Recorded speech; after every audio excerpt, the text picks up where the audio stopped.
Our next session is very timely insofar as one of the things that's happening at the UKSA, the Office of National Statistics, in many areas, is the introduction of administrative data. Administrative data, statistics, not from you or I or other people answering questions, but from the data collected for administrative purposes, including the CPIH. They're looking at means of collecting data, scraping data, pricing data from the web, etc., etc. So that's an introduction, that's a whole change in the way in which our data is being collected, perhaps. That's under review, things are happening there, very exciting and interesting changes, which perhaps imply a difference in governance in future. And a lady very strongly responsible for at least giving us access to such data is Emma from ADR UK, and I hand over to her. Thank you very much. Thanks very much, Tony, and lovely to speak to you all today. So, Administrative Data Research UK is a UKRI funded programme, so this is government money, and it's all about unlocking the administrative data that is held by government, that is a sort of byproduct of the services that government runs, so whether that be education, benefits, tax collection, the court services, and it's using that and putting it into a form where you can link it to data from other government departments and services and making that available for research use.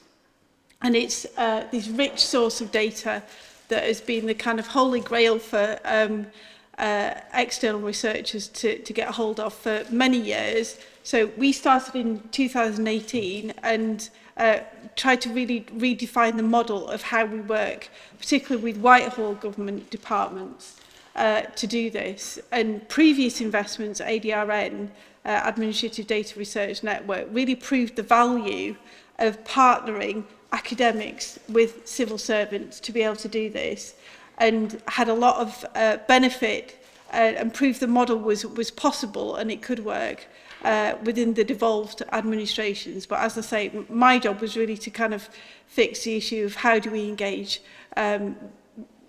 Whitehall departments in this programme and make it useful for them as well as external researchers. So we fund data infrastructures, and they may be run by government. So the data infrastructure for ADR England is the Office for National Statistics Secure Research Service, but it's not all government-led trusted research environments. For example, the Sale Data Bank is our trusted research environment within ADR Wales, and that's based in Swansea University. But we also fund government departments to work with us. We fund researchers and government officials to create research-ready linked data assets, and we fund research that's coming out of that. So why were we formed? So the UK has a mixture of entirely centrally run government functions like tax collection and entirely devolved functions like health and education, and many functions that sit somewhere in between. For example, benefits are Great Britain and then separate in Northern Ireland, and justice systems are, you've got Ministry of Justice that look after England and Wales, and then it's separate again for Scotland and Northern Ireland. Now, to gain access to administrative data for research, there's a lot of data owners to negotiate with, and that's before you start thinking about linking that data across government departments. And to some extent, the geographical footprint of administrative data creates issues for us, but there's also positives because each nation has been able to build up their own relationships with data owners based on their research priorities. And as I alluded to, it's kind of been easier to do that within particularly Wales and Scotland, just because it's a smaller number of people to get around a table to agree a way forward, and they've made really good strides that have really led the way for what we've done with ADR England as well. So, crunch question, why is ADR UK centrally managed by ESRC? So the ADRN model was to devolve all of the kind of funds to run the programme out to academic-led units, except it was incredibly difficult for them to coordinate and sort of lead the way in terms of an approach with central government. And it's around this complexity of data access and where the levers for change are. So it was a requirement of the business case that I was given when I joined ESRC from Treasury in 2018, that ESRC had to own responsibility for running this programme centrally, because it was seen as too high value and too high risk not to do that. And this is also against the backdrop that a lot of people ask me, well, why are you doing this? Why isn't government itself doing this, making this data available? Well, I have worked in the civil service. I understand how incredibly challenging it is for the civil service, not just one department, but all departments, to prioritise resource to deliver a programme of this scale and duration. That's really because you take something like Ministry of Justice, they're responsible for running prisons. When obviously there's people within that department that really wanted to be able to help us, but unless they can make it a priority within Ministry of Justice to work with researchers, they couldn't. So we funded them to support us, and that's how we've sort of managed to create that team within Ministry of Justice that's released huge amounts of data for research purposes, and now that the research insights are playing back into that government department. So I want to give you this case study, and it could be about a lot of different things, but it's really to prove the value of what you can do with huge amounts of linked data. So I mentioned that the SAIL data bank is based at the Swansea University.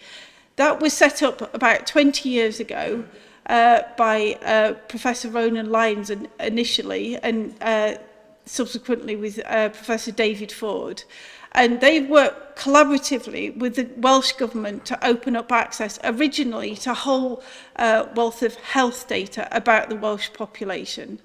And with our funding since 2018, they've really been able to kind of broaden out from just health data. So they now have a whole range of administrative and survey data, including census data within the SAIL data bank. Now, the beauty of the SAIL data bank model is that when data is ingested, it's de-identified, but it also becomes linkable to everything else within the SAIL data bank about the Welsh population. So studies like this, looking at the signals of risk, if you like, for domestic violence in health data and administrative data within South Wales. So it's obviously got huge policy relevance, sort of looking at potentially life-saving impact of agencies collaborating through sharing and linking sensitive data. And it really makes it clear that the signals about the risk of domestic violence and abuse are there in the data much earlier on in the system before it gets reported to the police. Now, there's no way, I would argue, that government statisticians would have the time and experience to be able to look at this data and be able to come out with conclusions like this. So really, the point is that we need to be working collaboratively with external researchers as well as policymakers to be able to do this. And this is what they're doing in Wales, and this is how it could be done within England as well as across other parts of the UK. And this is all possible because of the decades of work that has been going on in Wales about linking all of these different data sets together. And the missed use of data, what can't we do yet? So this I used to be the head of health analysis in ONS, and before that I was an academic researcher in health. It always absolutely amazed me that every single report that we did in ONS on health data, if you do an analysis by deprivation, there's always a link, and yet nobody seemed to be kind of able to do anything about that. And it's because the legislation is somewhat tricky within England to be able to do this, but I'd really argue that we need to be able to move forward on this. We've been hearing for decades from people like Sir Michael Marmot about inequalities in health outcomes and about the socio-economic links between health. And for the population, for individuals, health is inextricably linked to social circumstance. And we're working really hard with NHS England and academic groups and DHSC to be able to do this kind of research in England as well as Wales and Scotland. So I'd argue that the problem is that government statisticians and academics have got an ever-expanding list of data sources to consider. So there's traditional, if you like, survey data. We've got administrative data that I'm making available to researchers and statisticians through ADI UK. We've got NHS health data, social media data, geospatial data, commercial transactional data, like scanner data. And the rewards for civil servants in working on something like this are all, there's quite a quick turnaround, and we can discuss this if you like, but really you've got to maximise the benefits for civil servants of investing their effort into this, which is really, really complex, versus the value that academic researchers can bring, where they get rewarded for really maxing out on their expertise, if you like, and really building that expertise over time. So the two together, we can really, go a long way, and that's what the ADI UK programme has really proved. So very, very happy to answer any questions, either in the panel discussion or in the break, but that's everything from me. Thank you.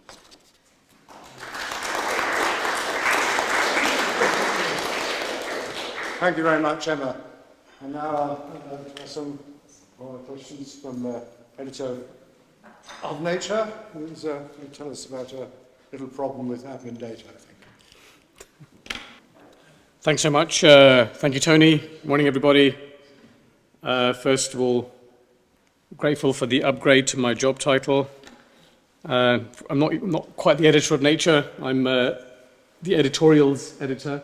So I chair the equivalent of our editorials group, where we try and set the world to rights, or at least the science world, every week. My name's Ehsan Masood. I'm a science journalist and have been for too long now. And very delighted to be invited to come and speak to you about measuring R&D.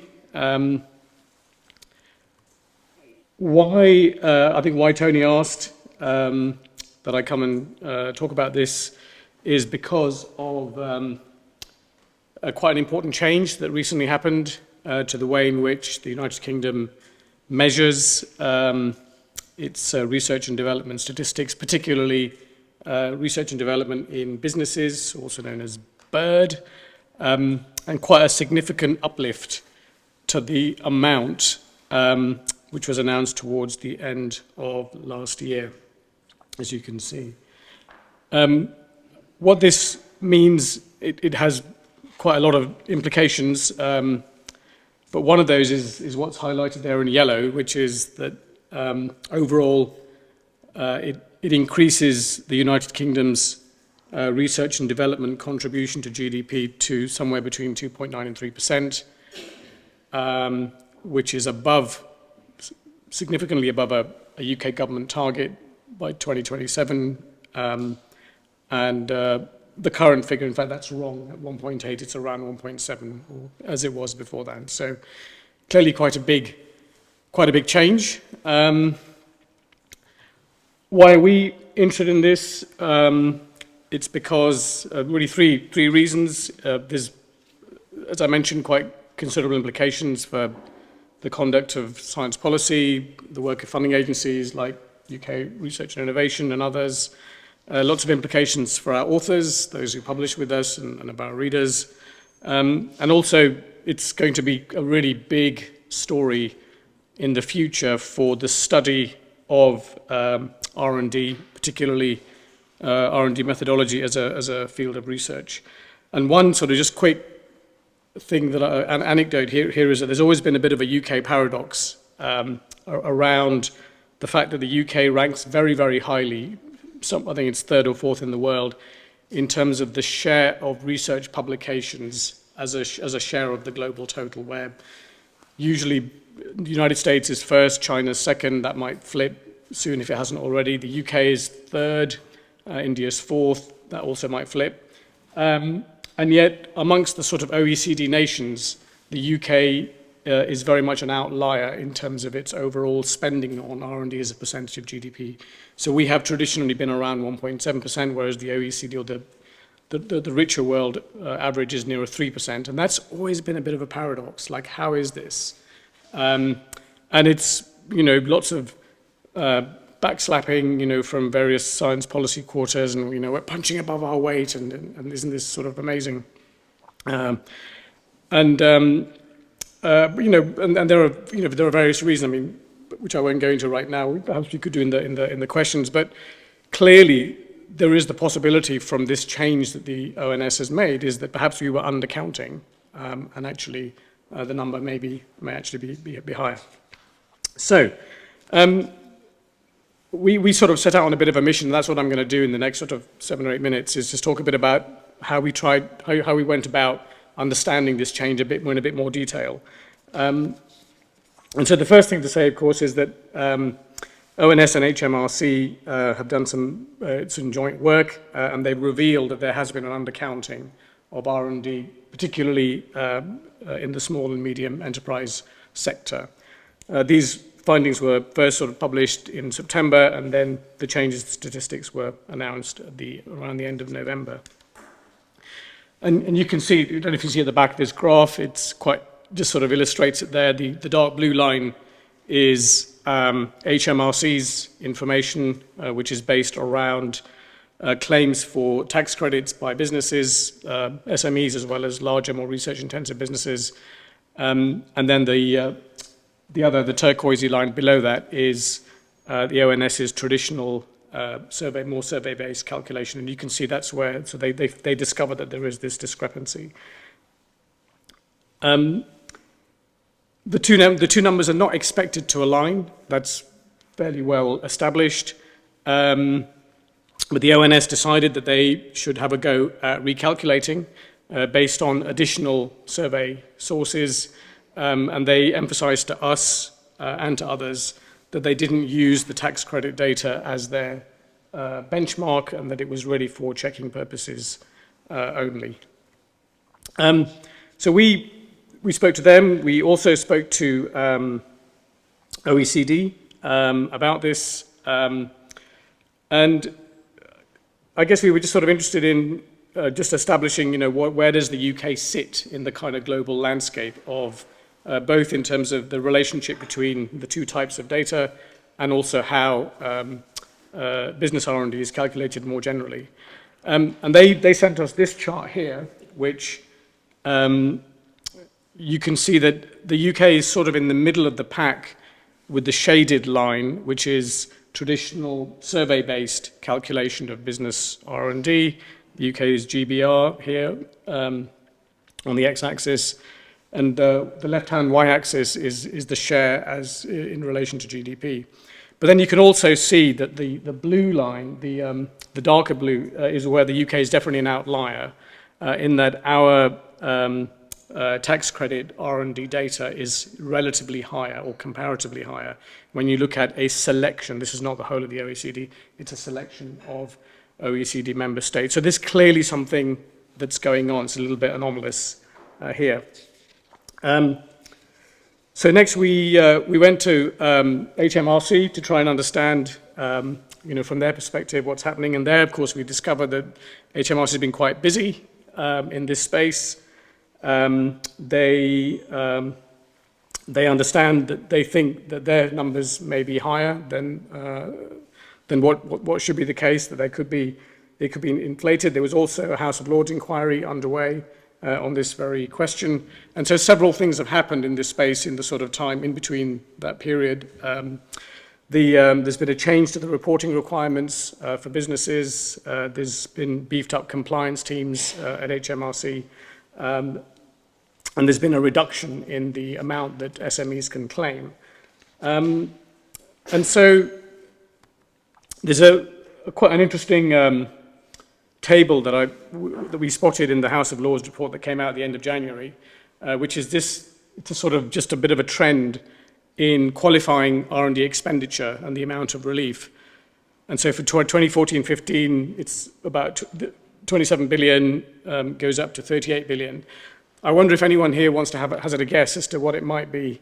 What's the forecast for 27-28? These are their own, the government's own forecasts. Anyone? No takers. It's about 60. And so, the question that, we start to ask ourselves in the office is, I mean, this is quite frankly quite intensely impressive, if true. I think that if true is the sort of operative two words here. That, if this is the level of business R&D in the UK, then this really is, and if this level of increase, then it definitely is quite impressive. So, I guess back to the HMRC again, and in July they issued some more guidance, mostly to businesses, in relation to the changes in the policy apparatus that they've announced. Just sort of spelt it out in a bit more detail, made it a bit more user-friendly. And within that, there's this other table here where they updated their figures for error and fraud in R&D expenditure. The yellow numbers are the previous estimates, and to the left are the updated estimates as of July. Well, they were very much at pains to emphasize that they don't know the share of error and fraud, but so this is sort of taken as a whole. It may simply be that people are not quite used, or they don't quite know how to claim properly, or it may be that there's something else that's going on, and again, there's a lot of work that's going on. So then we go back to the OECD, and in the meantime, they've said that they have flagged the UK's R&D data as provisional, and this is partly because there is an R&D statistical transformation program underway, and there's breaks between. I mean, ideally they'd want to sort of fix data going back to much longer periods, and there are breaks. So both flag P and flag B have been identified, which means that these numbers aren't quite certain. But they do emphasize that both kinds of methods are consistent with what's called the Frascati manual, which is the main manual. I can go for a little bit longer, but I'm going to stop at this point and just say that I guess some of the questions that we've been asking ourselves, and I guess be interesting to discuss with all of you here, is that we thought that when you have a change of such a large scale, then would there have been the possibility, or was there the space for some kind of independent review? Because this is obviously done very much internally between the ONS and its external partners. I mean, it absolutely works with external partners, but was this a case of something like an independent review? Because oftentimes, when there is a larger change, it tends to be in the context of the SNA. When you do have sort of uprating or a larger scale change. So you can be confident as a user, and I guess we class ourselves as users, you can be confident that if there has been a change, then it's been sufficiently sort of torn apart for everyone to be confident about that change. So that was sort of one question. And then the bit that I am still not completely clear about is what would the role of a regulator or regulatory body, UKSA, have been in this? So yeah, I'm going to stop there. Thank you very much. Thanks, Tony.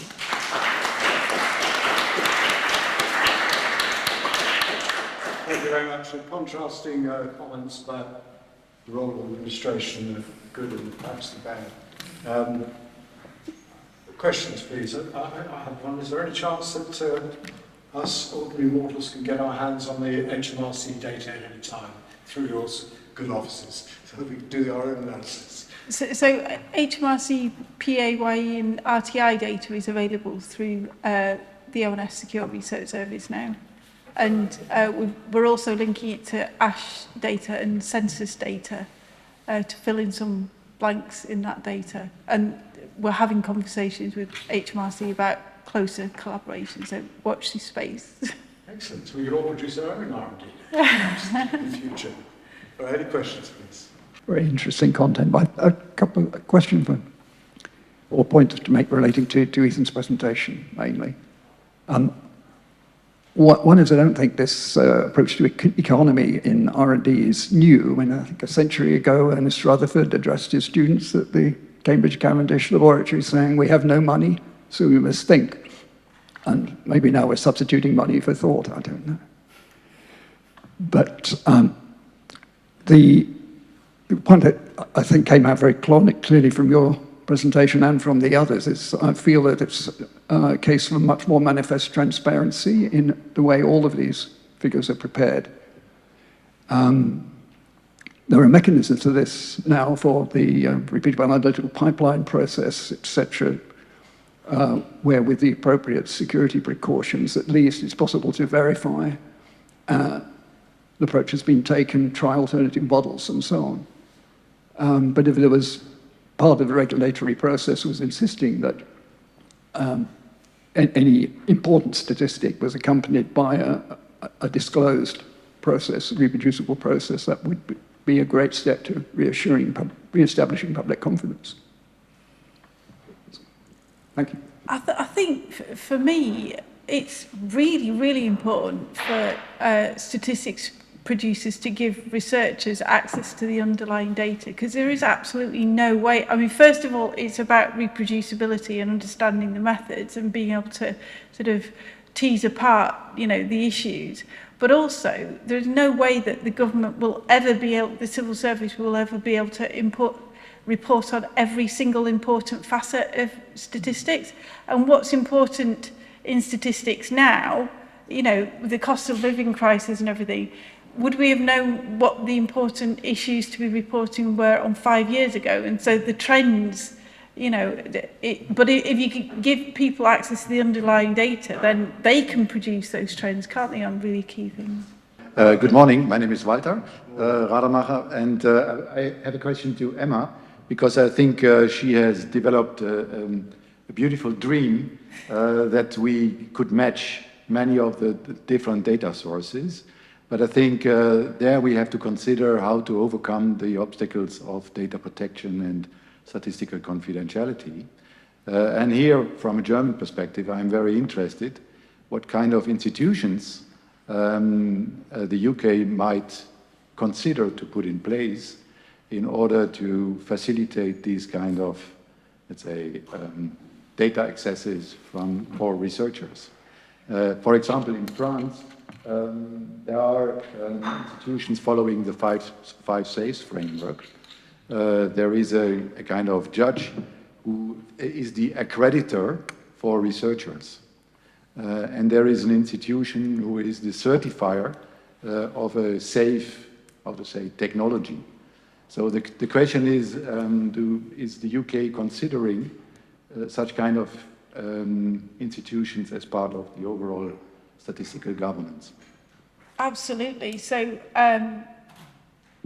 along with Andrew, I sit on the UK Statistics Authority Research Accreditation Panel, and that underpins the work that ADI UK does as a programme, but also it facilitates the enactment of the Digital Economy Act, and that gives a permissive legal gateway for linkage across government departments for the data. And it's really, it's clear within the Act that researchers cannot be given access to identifiable information. So it's only the attribute information. So you can link it using identifiers, but you have to remove them before researchers get access to it. And that's been a really important point to get across to government departments, because when you're working within a government department, it's very normal for them to use operational data where you're tracking individuals and you want to go and knock on their door about something, whether research access to data is completely different. The other thing is it all has to be underpinned by public engagement. So we ran as a pilot programme in the first 3 years from 2018 to 2021. One thing that was missing from our pilot phase was the budget for me to kind of really own public engagement in the programme. It was kind of a disseminated responsibility out to our partners. But we realised that that was a kind of a really big, important gap in our offering. And now every single programme that we fund, whether it's, you know, something to do with the Department for Education, something to do with Ministry of Justice, HMRC, whatever it is, it has to be underpinned by meaningful public engagement. And we've got a team within my team that supports that, because we realise that you can't just do the minimum. You can't just be just above the legal line. You have to be going beyond that, above and beyond, to really maintain that trustworthiness in what we're doing. Because at the end of the day, this is all data about people. Thank you. Thank you. Sorry, so to the side, there's not really a great deal of difficulty in making sure data is anonymised, is there? As far as I'm aware. I mean, No. Americans, And the 5 safes are a really good model, and obviously the more data you link, the more potential there is for that to get re-identified. But the model we have of data only being accessed through these trusted research environments, so it's like a reading library, not a lending library, you're minimising the risk of any sort of re-identification, because you physically can't take the data out. You can only take the disclosure controlled outputs out of it, essentially. any other questions? Yes, Andy. Mr. Garrett. Very interesting. There's always been that debate, you know, do you use admin data to check the survey data? Would you use survey data to check the admin data? And it seems to me that, you know, both have biases and both have limitations. And the example you presented actually enables you to kick the tires a little bit and figure out exactly what the differences are. It goes back a little bit to sort of the ideas around your metadata, being able to know exactly what you're measuring and the limitations of each. And I'd just be interested to get your thoughts. You know, do you think the way forward is to have better survey data, or do you think the way forward is to have better admin data, ultimately?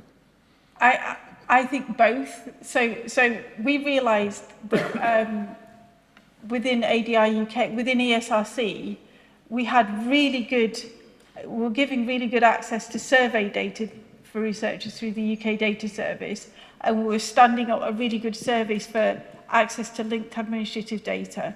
But the real value is when you can link the two together. So through the pandemic, one of the great things that happened in the pandemic was through National Core Studies funding, initially directly from Treasury and then UKRI, the UK Longitudinal Linkage Collaboration happened. And that is a platform that is all based on the same SERP technologies, the SAIL data bank, where all of the cohort study data, survey data can be held, but government departments are happy to collaborate with them to link administrative data, and some of that's coming directly from ONS with the data owners' permission, some directly from the data owners themselves. And it's initially HMRC, DWP and DFE who are involved in this.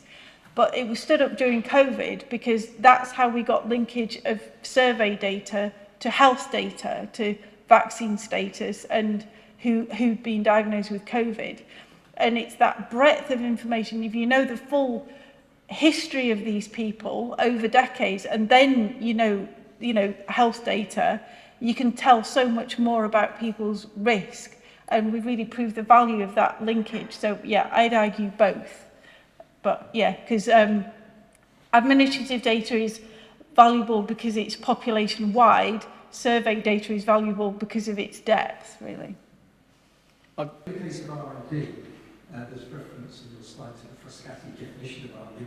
Is that the accepted definition used in the UK? Oh, right, okay. That's one point. The other point was, does HMRC use the same definition explicitly? Because I can imagine scenarios in which they might want to be more flexible to encourage work in that broad area, or less flexible in order to not have to pay out so much money into benefits.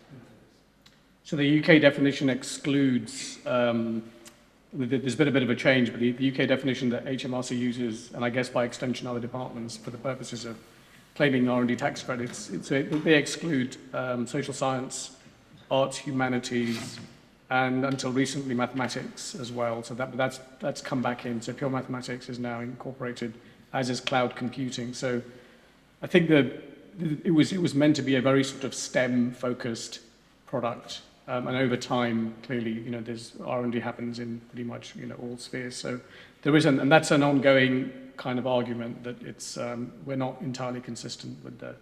But then on the other hand, if we did adhere to Frascati definitions, the numbers might even be higher than what they already are. So in fact, it might add to some of the kind of uncertainty or problems, not necessarily reduce them. So that's at one point.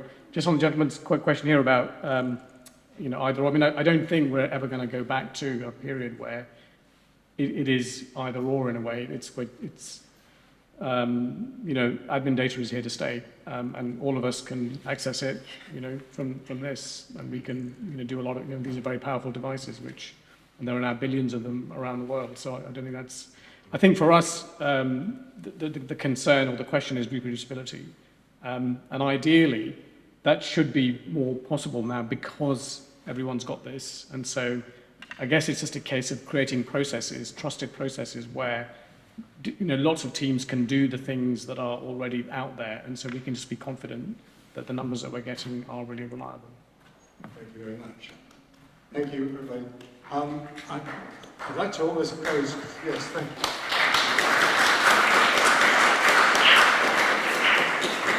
I'm very pleased to be handing over to the next session to the Market Research Society and put together a group covering a thing called inclusion, which I think you'll find not everybody has one of those things. You just mentioned it, and that's one of the issues that perhaps we discussed by Dr. White and her team after we've all grabbed quickly a cup of coffee, ready to move on.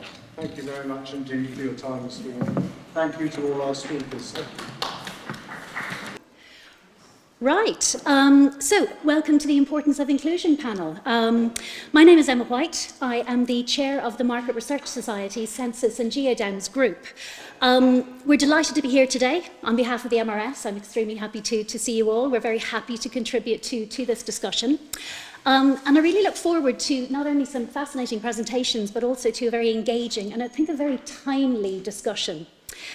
We have three, I'm going to go for it, we have three compelling presentations. They're led by Alex, Jan and Rebecca, and I will introduce each of them in turn between the presentations.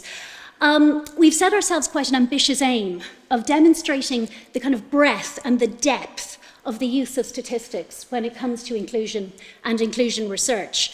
We're going to start with a broad brush. We will then really drill down into a case study to look in detail at impact, and particularly in the area of Parkinson's disease.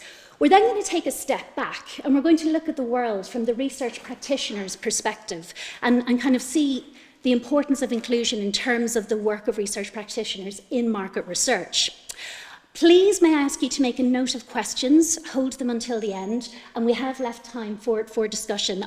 I will be nodding at people to try to keep them to time because I'm conscious that we're heading towards lunch as well.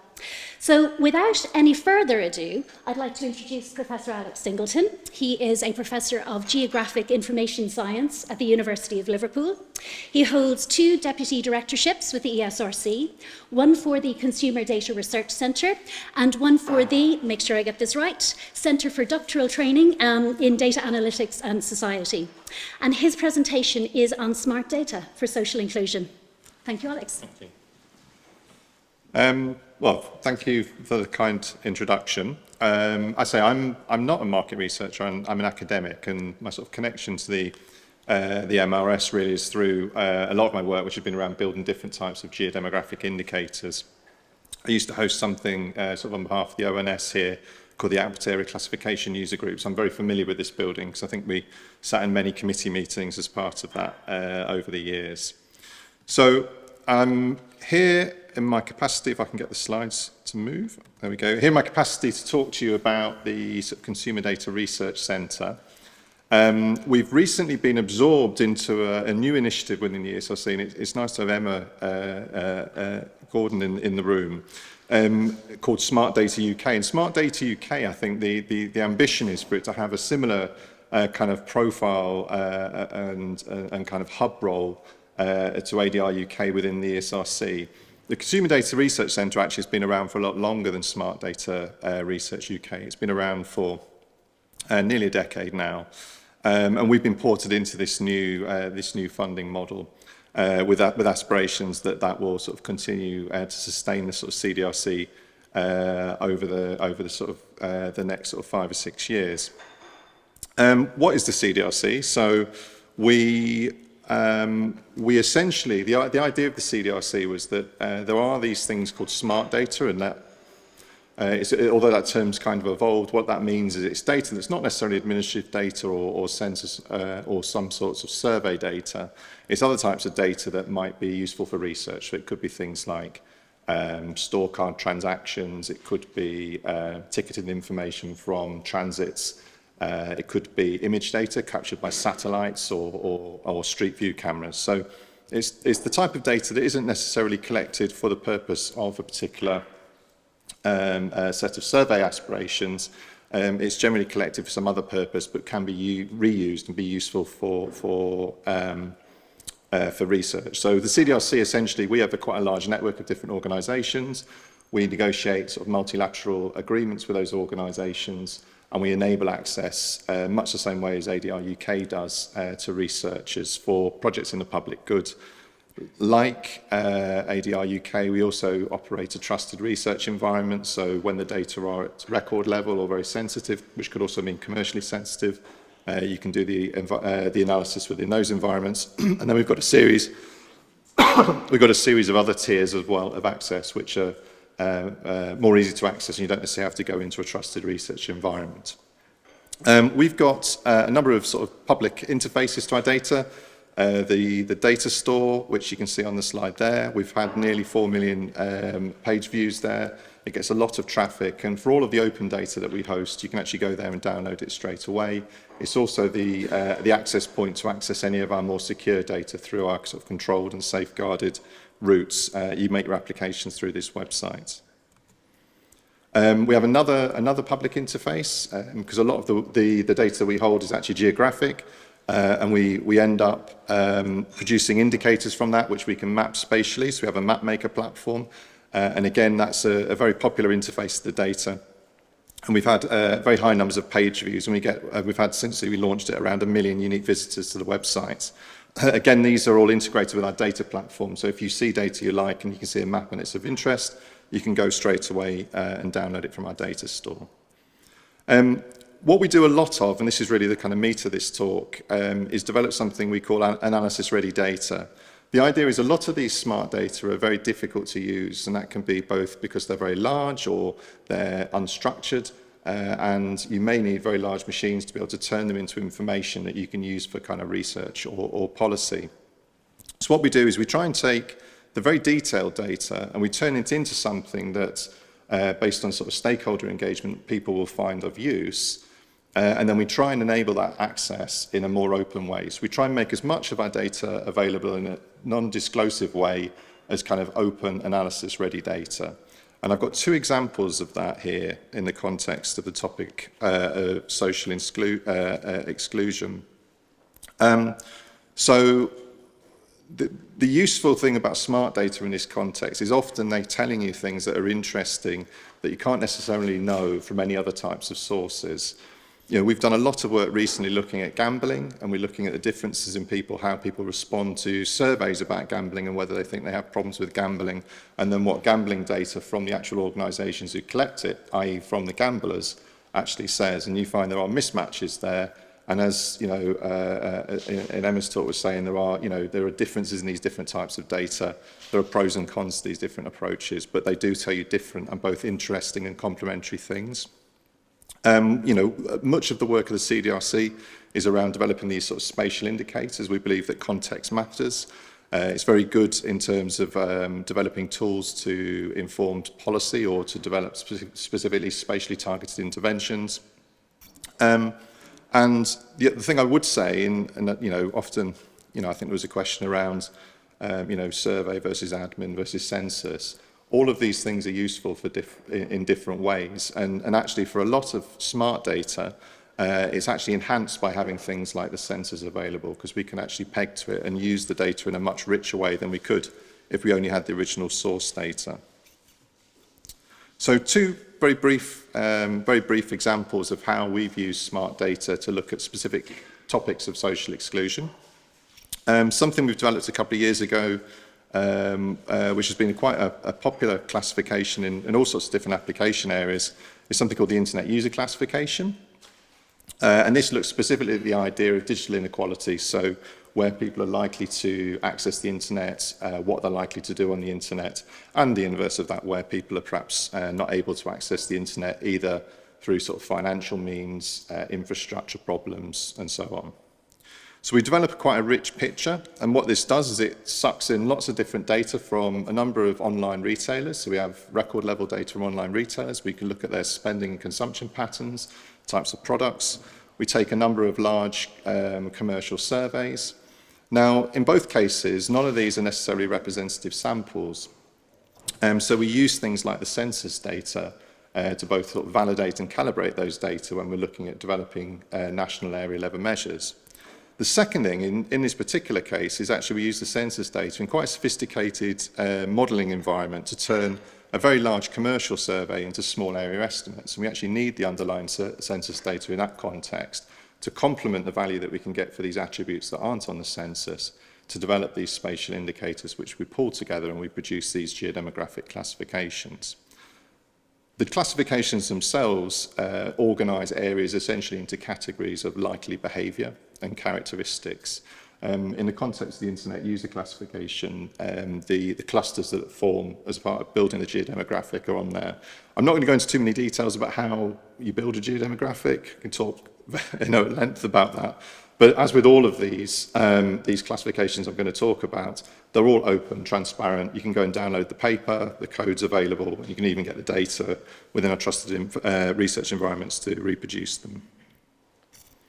We did a second classification, which was developed by a colleague of mine, Les Delija at the University of Liverpool. Again, uses a variety of data from within the CDRC, and this looks particularly at the context of ageing. We did this is a project that we worked in collaboration with the Nuffield Foundation with over a couple of years, and it essentially develops a more nuanced understanding of the ageing population. So we took a specific look at people who were over 55, but then actually we're looking across a whole brevity of different types of things which may impact their sort of life chances, health, prosperity, and so on. So it formulates a measure, which you can see on the map, which gets turned into this geodemographic indicator. And in that particular classification, again, it integrates smart data through a variety of sort of commercial surveys. It takes some other measures that we've previously developed, which also are infused with smart data, so access to healthy assets and hazards indicator. A range of administrative data are kind of pulled into that, so we have things like emissions, and then also other types of administrative data around sort of prescribing data from the NHS. And these things are fused together, and we can produce these quite rich descriptions of the characteristics of the areas where people sort of are aged over 55. The idea of these classifications, of course, is that you can use those to target particular types of policy intervention. So if you took something like the Internet User Classification, if you were looking at trying to improve access for a particular segment of people, it might be that they are in an area where there is low income, but perhaps there's already high connectivity, Or it might be that they don't access it because, they happen to be in a very rural area where there's very weak connectivity, but they could be quite affluent and could afford sort of better broadband, for example. Or it could be, multi-layered, and it can be about skills and experience. So using these kind of rich pictures, you end up developing a kind of narrative around why these patterns of social exclusion might exist. And it gives you, rather than saying, this area is deprived, this area isn't deprived, it gives you something to sort of pin policy and interventions on. And that's really why I like geodemographics.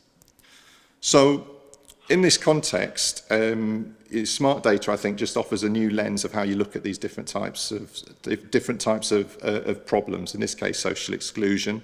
It can often tell you different things to some of the traditional types of data, and it's complementary in that regard. The CDRC, which I've mentioned a couple of times, will provide access to lots of different types of smart data. And if you're interested in a particular research problem, I encourage you to go to our data platform, type in your query, and it should produce a list of different data that you can apply for. In a lot of the things I've just shown you, other types of traditional data, like the census, are really key. So we're only able to extract that value from smart data by actually having access to the traditional data as well. Either being in terms of actually built into the coupling into the modelling to produce the small area estimates, or actually being inputs into these different types of typologies that we develop as well. So again, I'm a kind of a proponent for all data. I think it's all useful in different ways, and I think having better access mechanisms, which is kind of trusted, is really the key kind of thing that we should be talking about in terms of the future data landscape in the UK. Thank you.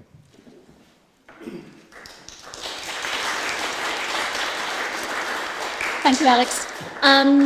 Our next speaker is Jan. Jan Nellis is the co-founder and managing director of Redzella Limited. His background is in AI, and he specialises in data science and intelligence systems. He is going to present a case study, a very detailed case study, actually, and the title of the presentation is The Importance of Official Population Statistics.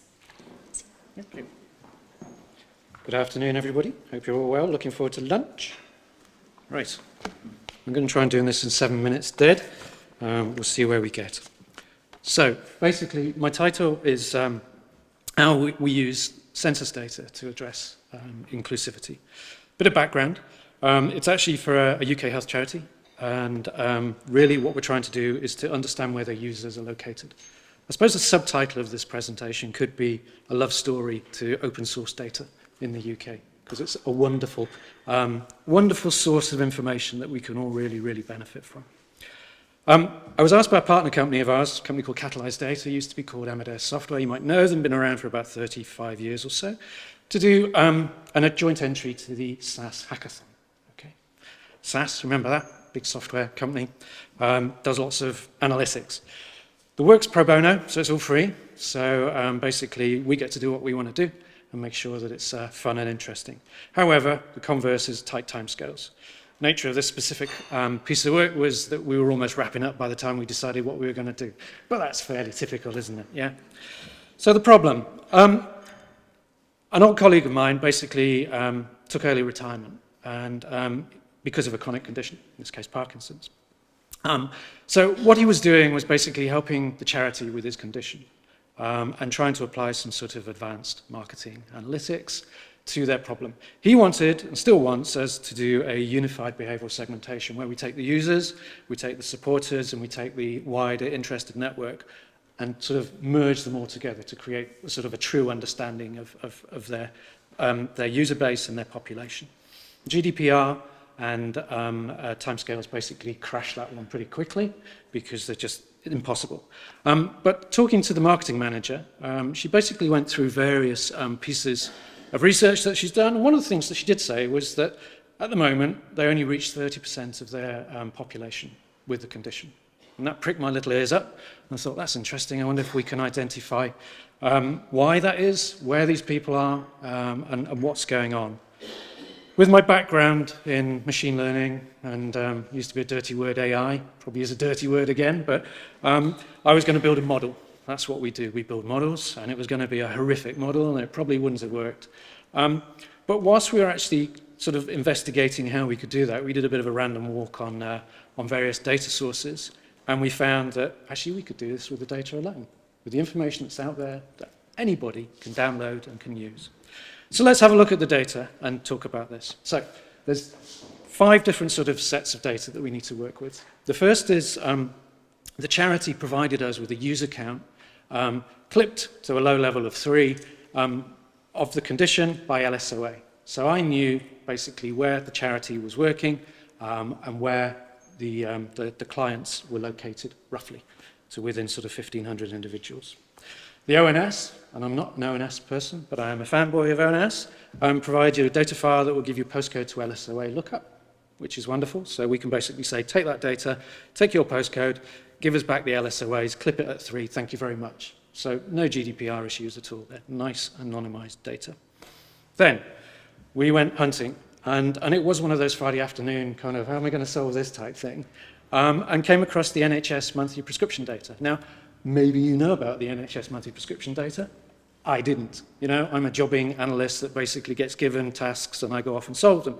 The NHS prescription data has been going since 2014, and on a monthly basis, by practice, they will give you drug counts and volumes of drugs served, and also cost. It's a wonderful data set, very, very rich. So, okay, we can identify the drugs that are being used to treat the condition. That gives us a rough indication of where people are located around the country, was what I was thinking. However, it's at a practice level, okay? So I need to get that to LSOA level. Well, we can do some gravity modeling to do that. That'd be all right. Just sort of, you know, even if it's just simple distance to practice or something like that. Bit more grabbing around, another eureka moment. Somebody's got basically a catchment data set, which will give you, for practice, for LSOA, the number of registered patients. Perfect. So now I can basically map my practice back to my LSOA with a rough indication of the number of drugs that are being served out in those areas. Okay. Not quite there yet, but nearly. And we still haven't got to the census data. So the missing piece of the puzzle to sort of convert drugs into people was that you actually have information available from the clinical commissioning groups, which will give you a rough indication of the number of patients within their areas with the condition, right? So obviously clinical conditioning group covers a wide area, but it gives you a baseline, it gives you an average. And I can see the amount of drugs that are being used, so I can sort of see within each LSOA whether I'm up or down. So I can use that as a rough estimate of basically the number of patients I've got. Now, we're ongoing discussions with the charity. Clearly, this is a bit of a fudge. I'm sure there's risks in terms of trying to get things accurate, but it's pro bono, it's free, and it's just trying to do something quick and easy that sort of gets us along the path rather than sort of saying, well, you know, we should really think about this a little bit more. So that's kind of what we've gone with for that. And the final piece of the puzzle is basically the census data. And ONS have provided with 2021 a fabulous tool where you say, give me the area of output that I'm interested in, be it high level, low level, and then it says, okay, what variables do you want? Oh, okay, I'd like some variables and inclusivity, please. Tick, tick, tick, tick, tick. And it says, well, I'll give you to this level for these variables because of privacy issues. But necessarily, you know, that's all that work has been taken away. So I can now basically take, by LSOA, a whole bunch of inclusivity variables. I can map them back to my prescription data, convert that into individuals. Lo and behold, I've kind of got everything I need to sort of solve this specific problem. So the approach was basically to estimate population using the NHS data, was to then do a delta with the charity's own data set, see where they were well represented and where they were underrepresented. We map it, and then we use the census data to actually give us some driving variables as to what's going on. Simples. Findings. Okay. So the mappings suggest pretty much straight away that the inner city areas are not being served. But we all know there's lots of different types of inner city areas. So it was a question of, can we actually sort of flesh out a little bit more detail with the census? Yes, we can. What did we find? Well, we found basically the charity were not in areas where the population was not in good health, had multiple deprivation indices, low economic activity, lower English proficiency to a certain extent, even down to some ethnicities and religions were underrepresented. So sort of fabulous, sort of rich source of information just popped out with a few kind of points and clicks and a bit of good luck. So the outcomes from this, well, basically we need to validate it. So they've taken the work, so thank you very much, and they're going back to try and break it, as you would do.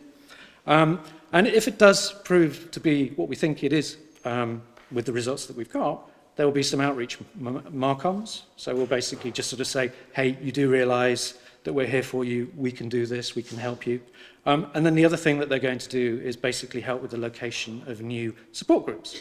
So rather than basically being where we have traditionally been, we can effectively sort of say, actually, lowest hanging fruit is over here, here and here. Let's put some team leaders in so that we can effectively address it.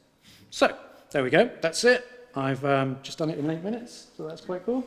Thank you very much.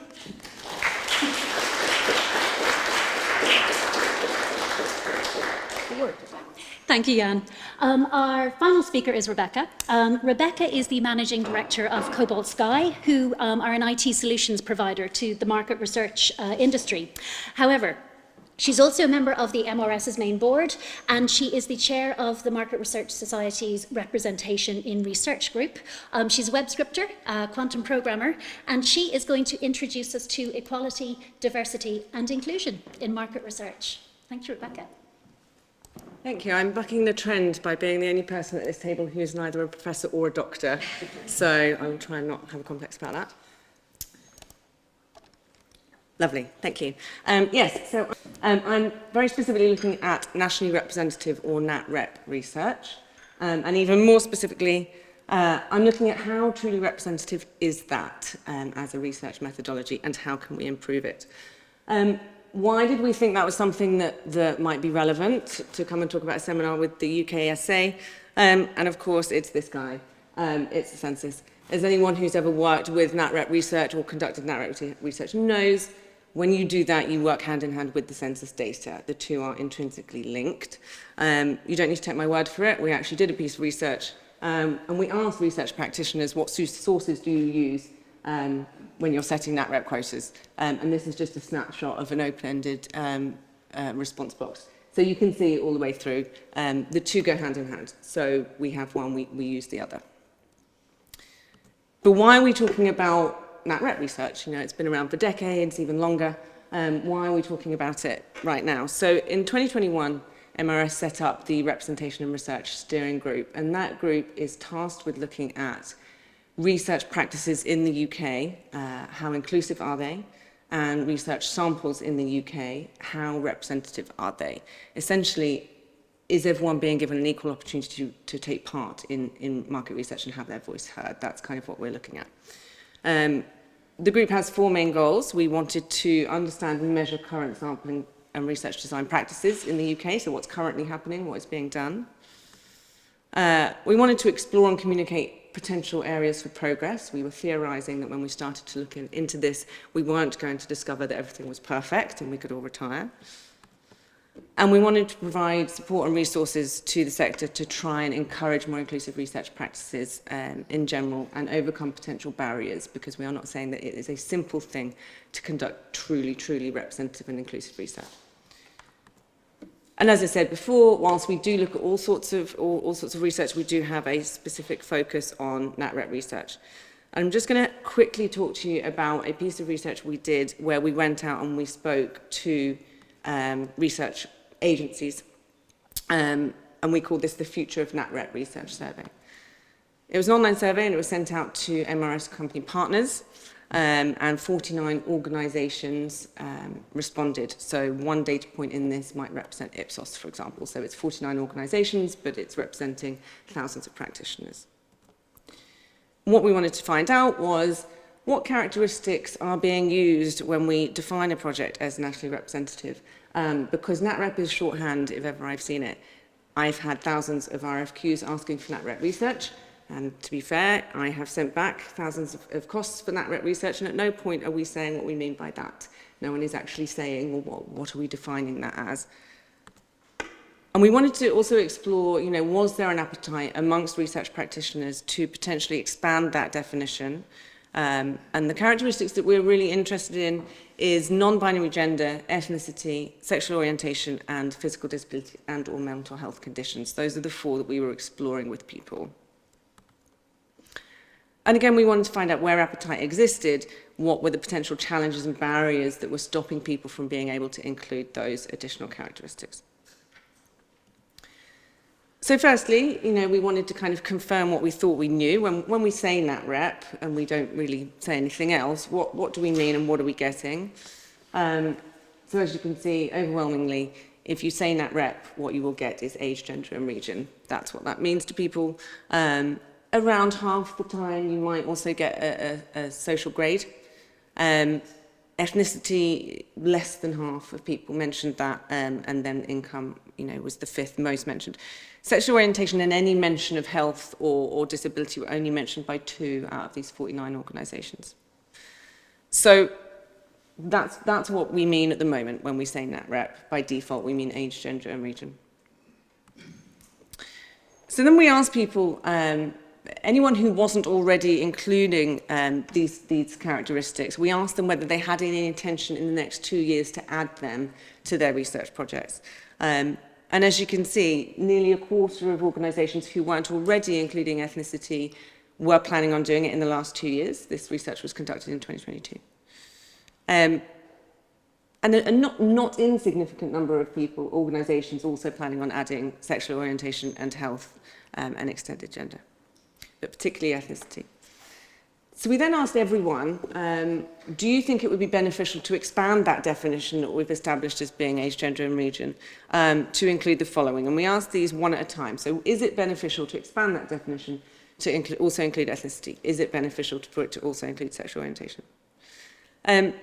You can see there is a huge appetite for it to be updated, especially when it comes to ethnicity. 80% of organisations are saying absolutely, we should expand that definition to include ethnicity. Health and gender, with sexual orientation having the lowest appetite.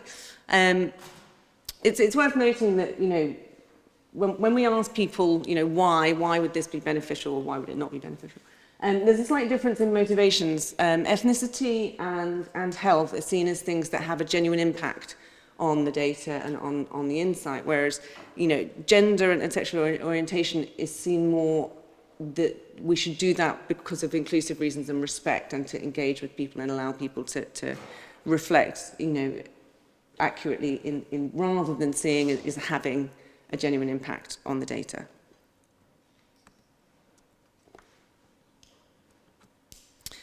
So just to cover up, because again, I've only got 8 minutes. So here's what we know. At the moment, overwhelmingly, NatRep means age, gender and region. We know that there is an appetite to expand this, especially for ethnicity. And we know that in order to conduct any kind of representative research, we need the census data or some sort of robust alternative.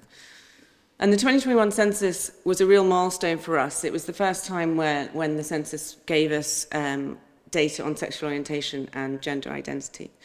And before that was released, it was a barrier. People were referencing that. They were saying, that we can't include a quota on sexual orientation because we don't know what we're setting. We don't have that data. So it was a real milestone for us when that was released. The census is essential to us, and when we're trying to make inroads into making our research more representative, we really are going to need robust data from the census or an alternative to help us doing that, and that's what we're trying to do to make sure everyone has a voice. So that's my 8 minutes.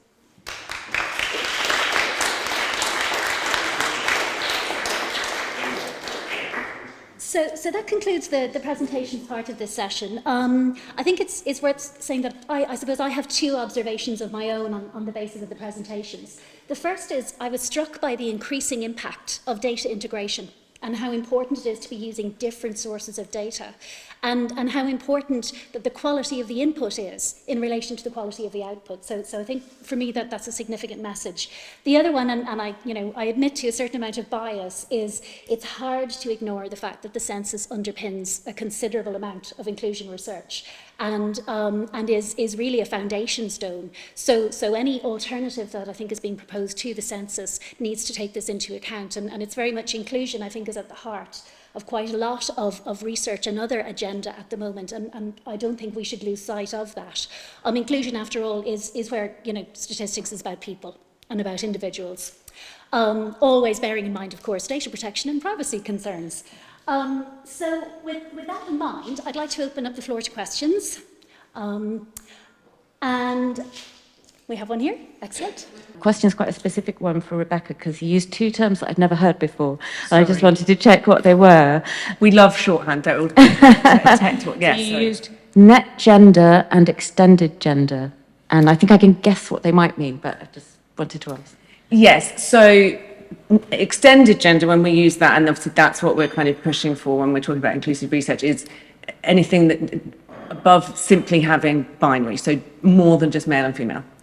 So gender is male and female, and then extended gender would be other non-binary options as well. So that's kind of what we're... Yeah, so just to come back on that, I think what I would say as a social scientist is it's really important to separate sex and gender identity as two separate variables. So I won't say too much about that now because I'm going to talk about that in my talk, but yeah, so I guess I would push back a bit against the idea of extended gender and try to keep the two things separate. Thank you. Do we have any other questions? Tony? Yes, I'm very, very fascinating. Thank you very much for the talks. All three very interesting. But I'd just like to make an observation, really, because it's something I've observed recently. And it's my concern with a lot of online research and how inclusive that is anyway.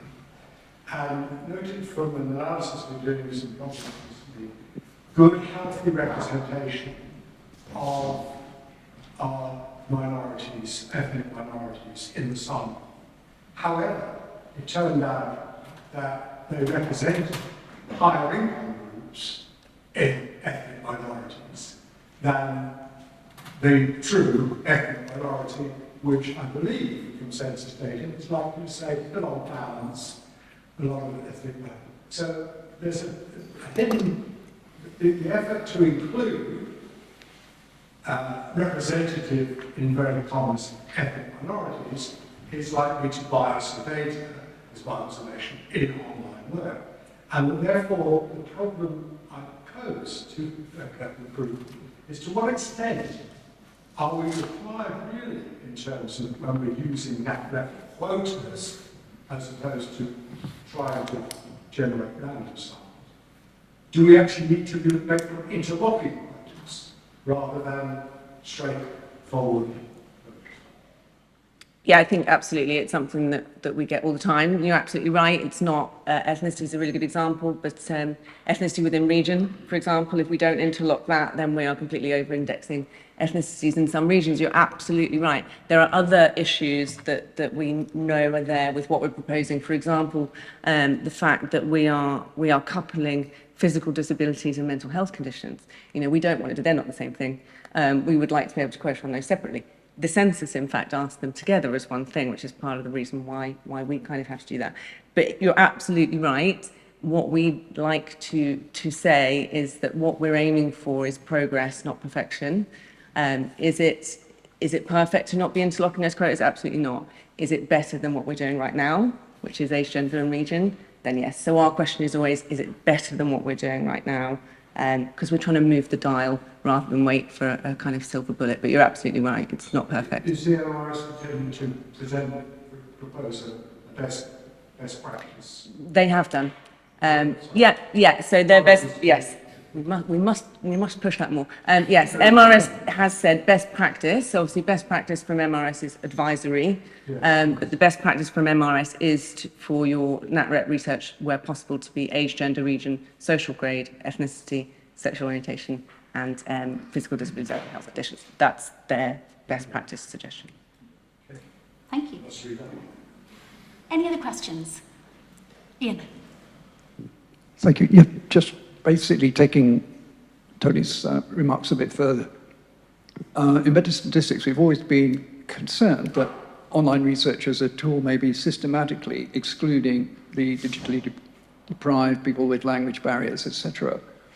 And insofar as the survey is conducted online only, it's more or less guaranteed to exclude a certain proportion of the population. Now, if you're taking the kind of plutocratic model, for commercial purposes, that doesn't actually matter.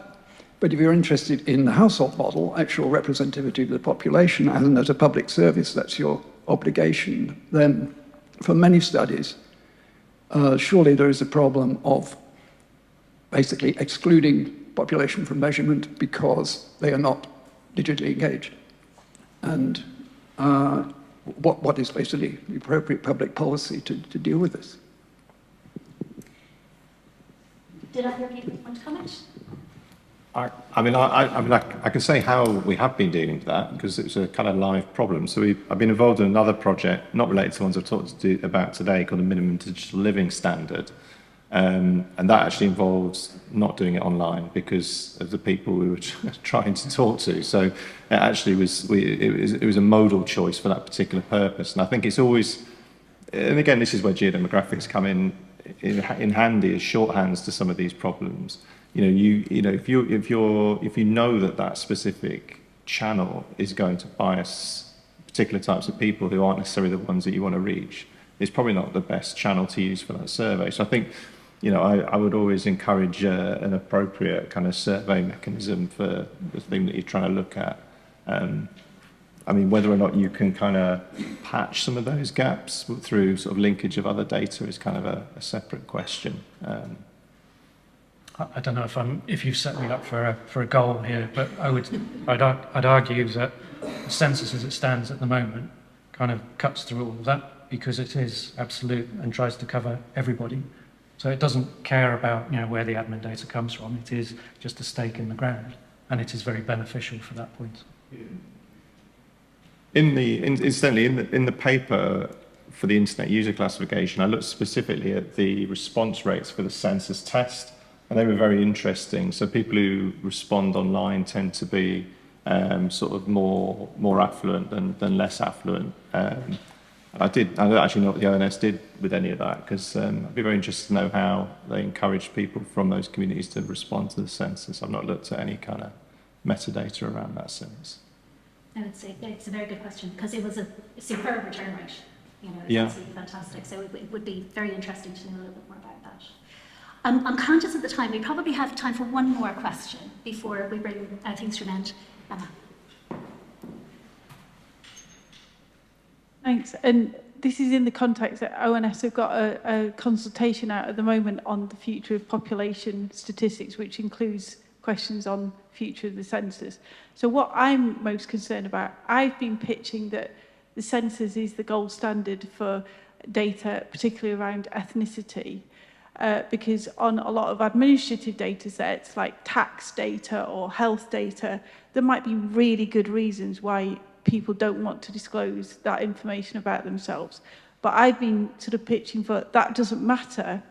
You can link the data to the census and get it that way and de-identify the data and carry out meaningful research.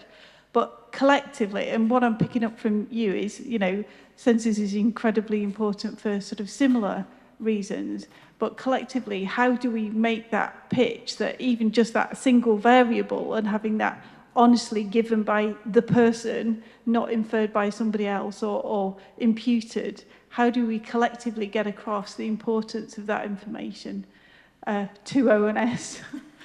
That is a good question. Has anyone got an answer to that?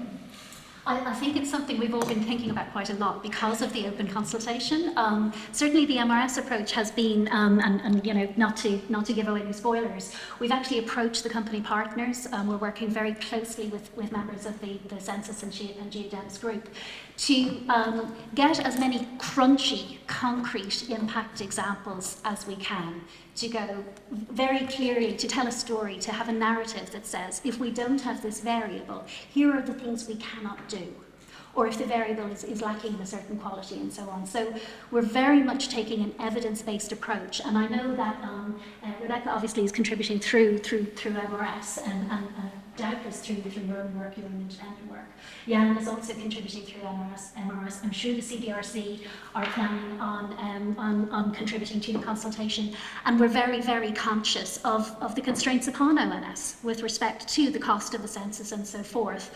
But we will be making the case very strongly. The other variable that's hugely important to us, and Rebecca referred to it, is the approximation social grade algorithm. And that's actually generated by the MRS with support from industry experts. It's something that's been in place now for I think the last 3 censuses, and it's a really important cornerstone for market research practitioners, and it depends on some significant census variables which may be at risk. So we're very conscious of that. But yes, evidence-based as much as we can. I'm going to thank each of our speakers for what I think have been very powerful and very interesting presentations. I hope you've enjoyed them. Thank you all very much for your attention, and you are free for lunch. Thank you.